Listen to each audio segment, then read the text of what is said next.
Hello everyone. Thought I would do a quick review of the new 2019 Chevy Silverado high country pickup. Never done a review on these before, but there's enough going on with this new pickup that I thought folks would be interested and want to know. Things they don't tell you at the dealership or in the handbook that might affect whether or not you pick up one of these. I'm very familiar with the high country pickups. I traded my previous year model in for this new one, so I know what the previous models are all about, and I'll talk to you about some of the changes they made on the new one. All the styling speaks for itself. I'm sure y'all are familiar at this point with that, but as far as the front grille, with a high country, you know, you can't get a full chrome bumper. It's going to be painted. That's the most chrome you'll get in the front on a high country package. Of course, I've added the halogen markers.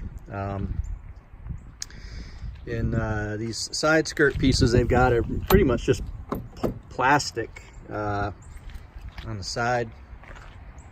I'm not quite sure what they do other than just styling, I guess.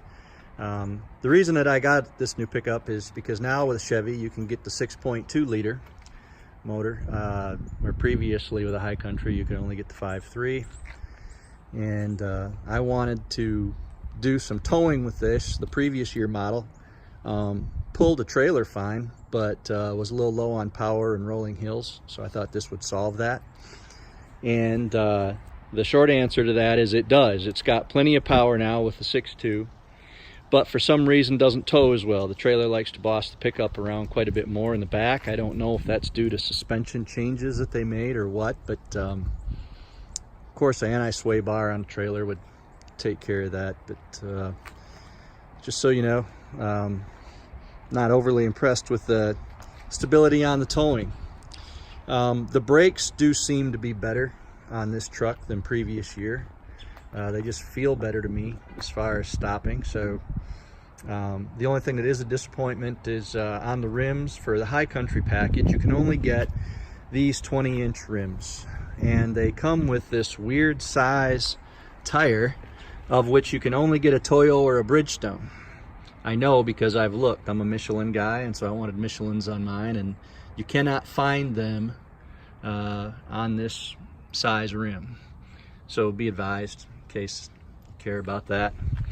And these ATs that both Bridgestone and Toyo do have a pretty aggressive tread on them, so you're going to get some road noise going down the road as compared to some other AT models on the tires, which is why that was important to me. I've added the bed cover in the box, obviously, but the bed is higher than the previous year by quite a bit, which is kind of nice. And then they've added this push button gate, which on the key fob you can raise and lower it automatically. The only problem is if you have a bed cover like I do that has the cover where it's fitted pretty tight on it, then it won't latch up, because if there's any kind of resistance it just backs off to where it comes back down. So you're going to end up just slamming it like you normally do. You've probably noticed on these high countries, and I think on the LTZ, you get the chrome tip dual exhaust, which, depending how your taste is I think pretty nice on the back of the truck. They've raked the front windshield back quite a bit and raised the hood to where some may say it looks a little bit like a Toyota from the side. There's not much body line or detail on the side. I'm going to be adding some chrome door trim to it just to try and flavor it up a bit, and I wish I could get the 22-inch snowflake wheels on it, like what you can get on a Denali, but like I said, not an option on the high country. So anyway, as far as a look on the inside of things, I like these high countries mainly because of the interior, primarily the seats that you get. They've restyled it a bit from the previous year.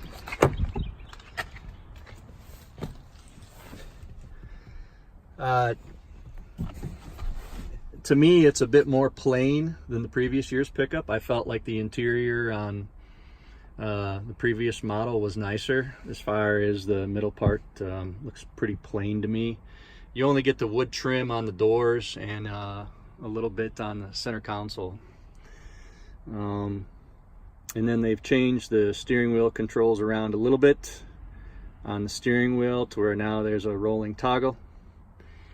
And other than that, back seat looks similar to the previous year. If you had one, you're familiar.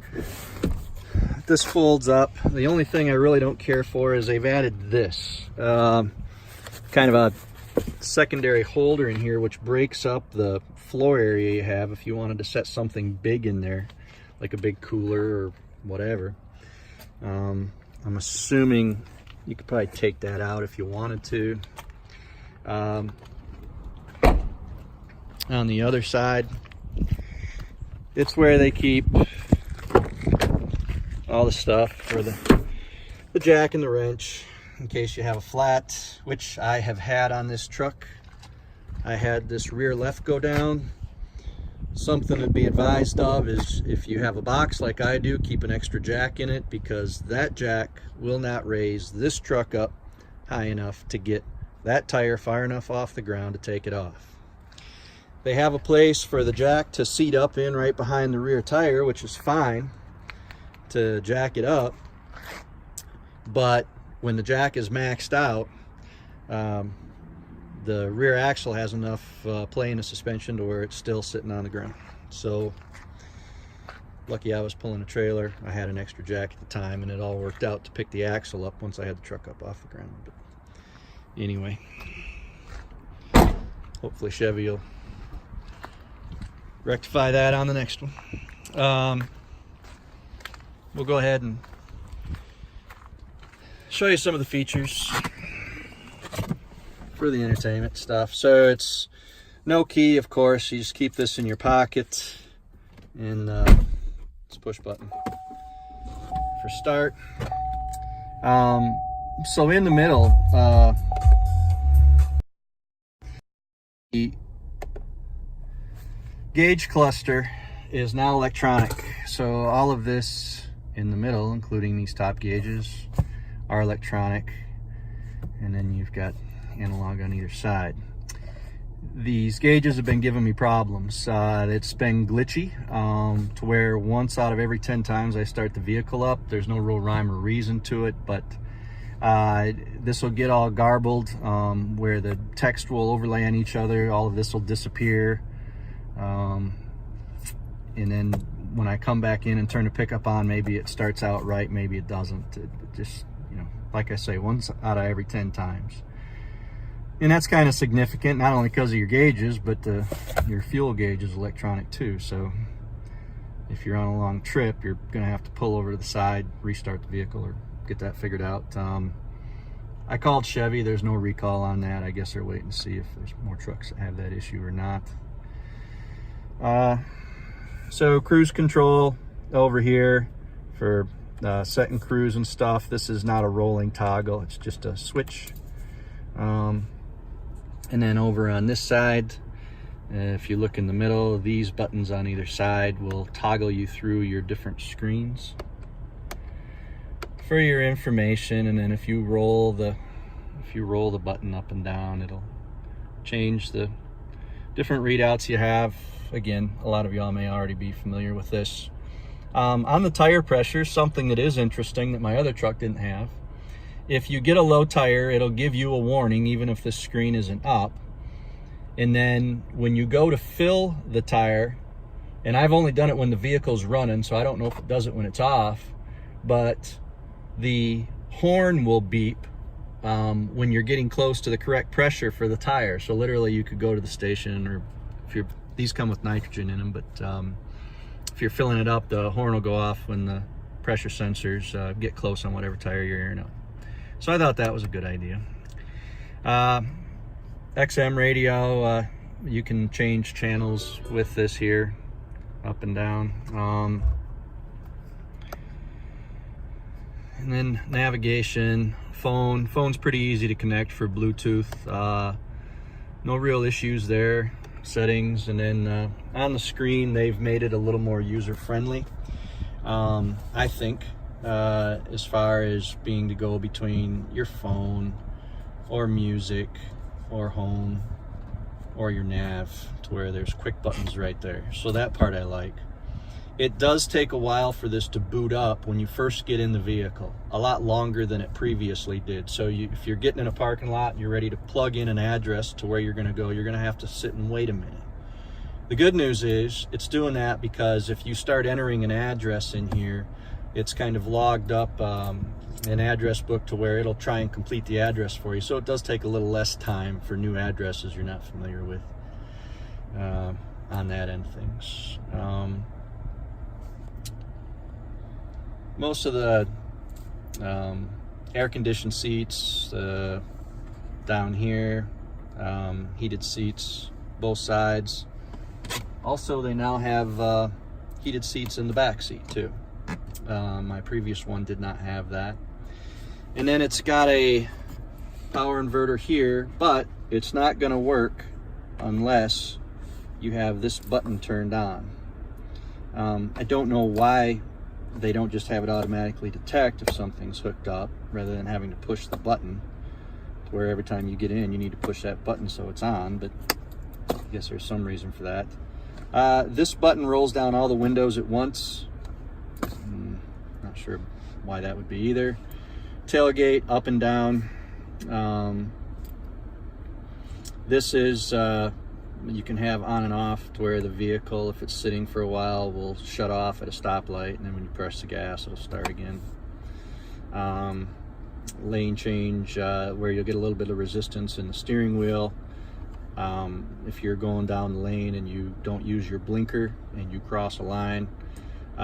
In my opinion, Chevy has a ways to go on their self-driving or lane assist. I've been in some base model Hondas of all things that literally the car will drive for a half an hour and stay in its lane. This one here will kind of help you. It'll buzz your seat. There's a little seat vibrator in each side that'll tell you one side or the other if you're not paying attention and go across a line. So it helps, but it's not automated where it's driving the car like some might think. And then park assist, this gives you your distance where it alerts you if you're backing up and there's something close behind you. You can shut it off if you're backing up to a trailer. Something that is new compared to last year's model is when putting it in reverse, they've done a nice job with the cameras, I think, on this. Now you have this split screen instead of just one camera angle view, which you had this last year. This is new.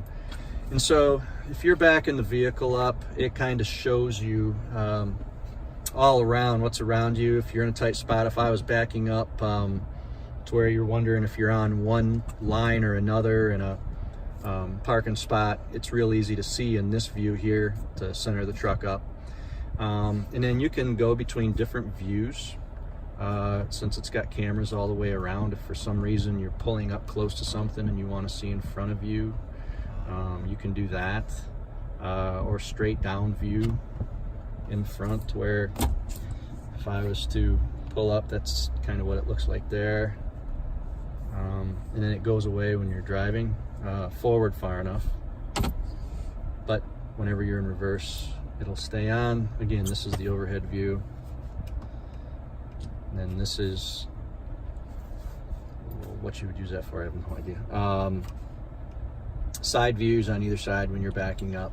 And then hitch view, if you're backing up to the trailer, it'll show you straight up and down, so you don't have to kind of guess if you're straight under your hitch or not. That's somewhat handy. But anyways, those are your views for all of that. As far as the rest of the controls for driver, for your seats, you can do that there instead of using these buttons down here if you like, for temperature control and all of that. It does have AirPlay for Apple devices if you either plug in here. This is just the switch I added for the halogens I put on there. And then it's got your gain for your trailer and package here. Cigarette lighter. The usual stuff. Storage pretty basic. They do give you a spot to put stuff way up here in the dash that you can lose. I don't know. That doesn't seem real functional to me there. One cool thing about the mirror that's new for this year. I know it's hard to see in this video, but typical mirror, if you have it flipped in the normal driving mode, but then at night you have someone with some brights on behind you, and so you flip the mirror like you normally would, it switches to video view. Which is really cool because it takes all the glare off the headlights, and as you can see, since the camera's in the back, there's no obstruction of blind spot or anything, and it's wide angle to where it gives you a really clean view. And I could leave this on during the day as well if you want. You can see how good that works. But at night, it's a whole different world as far as being able to tell who's behind you. You can buy these mirrors now online with this full display that goes across here. I just got one the other day for a car I have for $100. Chevrolet will be glad to sell you this one for $800 plus additional accessories that got to go with it. So if you're looking to add one to a vehicle you have right now, I wouldn't recommend going to Chevy. These are available online. But nice feature there. As far as these buttons here, which probably everybody's familiar at this point, or you have them, I have never had any luck getting them to work with my garage door openers as far as taking the signal. Could be me, so that's why I have that there. But that's in here in the, of course, high country, so you'll have a sunroof. Typical size there, nothing real special. But anyways, in the console here, this previous model year, you see I've got a pile of junk going already, but they had several shelves that would go in here to try and kind of help you divide this up if you had pens, pencils, or calculators or whatever. Now it's just one big box. Nothing came with this. It looks like it's set up to accept something in here that would drop in on either side to hold it. But and then you've got additional plug-ins here for same as what was on the console. To plug your phone in, Apple AirPlay will kick in automatically on that. And then also new for this year is if you have your phone plugged in, if you use Waze, which is, everyone's probably aware, a great navigation app, Waze will work on this screen as well when you have it on. So whether it's Android or Apple CarPlay, if you have something hooked up, then your apps will, I don't have it hooked up now, but they will show up on this screen. And so if you want to use Waze instead of your regular navigation app that comes on the phone, it'll work. This truck will not allow you to do anything as far as pairing a phone or plugging in an address if you're moving. You have to be stopped. Whereas if you have AirPlay plugged in, obviously you can be going down the road and you can plug in an address if you want to, or change something. Same with Waze. So that helps you get around that to some extent. But other than that, that's all I can think to tell you about this new truck. I've got 7,500 miles on it so far, and mechanically haven't had any issues other than the dash going in and out. But I hope this is helpful, and good luck on your new purchase when you decide to get your new truck. Thanks for watching.